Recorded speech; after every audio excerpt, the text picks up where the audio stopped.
Tani daawade waa dhacdooyinka ka dhaca Hindiya ee markaasi la soo duubo oo markaasi u muuqata inay tahay dhacdo cajiib ah gilgishayna waddanka Hindiya guud ahaantiis lagana hadalhayo baraha bulshada.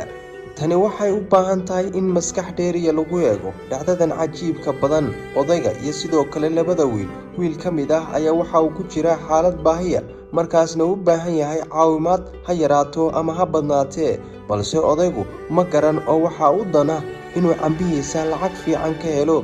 Wiilka yarna waxa uu baahan yahay wixii carruurnimo la soo maray iyo sidoo kale wuxuu afka geliyo baahi jirta awgeed.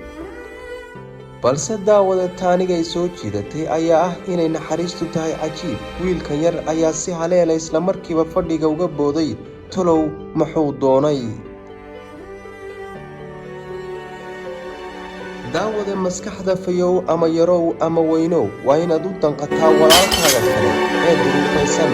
lacagaad meel ku kaydsataa ama aad dhigataa waxay ka farxad gelinaysaa kumanaan kale oo markaasi danyar ah. sida idinka muuqata muuqaalkan, wiilka yar waxa uu dhalada dhulka ugu jiiday balse uu lacagta ku jirta uu saaxiibkiisan camba badan uusan marnaba ka foqin uu ugu gado. waad ku mahadsan tahay daawashada muuqaalkan, balse waxaad ka faa'iiday ama waxaad ka fahantay qaybta hoose ee commentiga.